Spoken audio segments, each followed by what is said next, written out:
এখন আমি আপনাদের সাথে শেয়ার করছি কিভাবে বেশ অনেক দিন যাবৎ গুণগত মান সম্পূর্ণভাবে গাজর সংরক্ষণ করে রাখা যায় তার পদ্ধতি।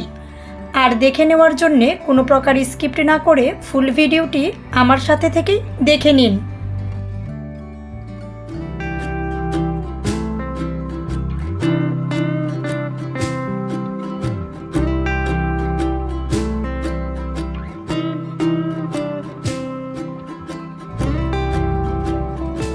লুডনোস ফ্রাইড রাইস থেকে শুরু করে ভিন্ন ভিন্ন খাবারে কিন্তু গাজরের ব্যবহার হয়ে থাকে।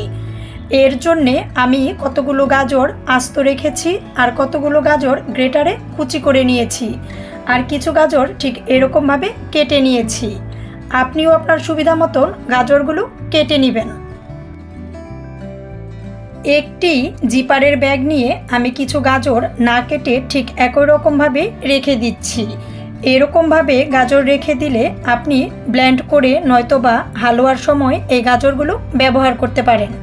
সিদ্ধ করে নিয়ে নয়তোবা ব্লেন্ডার করে নিয়ে এই গাজরগুলো ব্যবহার করতে পারেন। জিপারের ব্যাগে নিয়ে আমি জিপারের ব্যাগটা খুব ভালো করে আটকিয়ে দিচ্ছি। এইভাবে গাজরগুলো কিন্তু আপনি বেশ অনেক দিন যাবত রেখে দিতে পারবেন।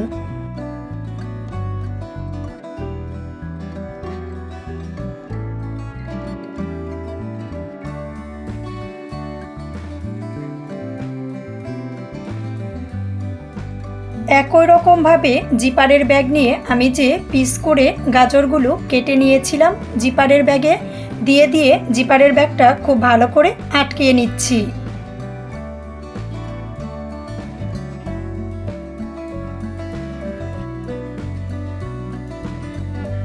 যে কোনো ধরনের সবজি বা ভাজিতে এই গাজরগুলো কিন্তু আপনি অনায়াসেই ব্যবহার করতে পারবেন। একই রকমভাবে বেশ কিছু গাজর আমি গ্রেট করে নিয়ে জিপারের ব্যাগে নিয়ে নিচ্ছি। জিপারের ব্যাগে নিয়ে জিপারের ব্যাগের মুখটা খুব ভালো করে বন্ধ করে নিচ্ছি। তিনটি ভিন্ন রকমভাবে আমি গাজরগুলো সংরক্ষণ করে রেখে দিয়েছি। আপনার ঠিক যেভাবে সুবিধা কেটে নিয়ে গাজরগুলো আপনিও সংরক্ষণ করে রেখে দিতে পারেন।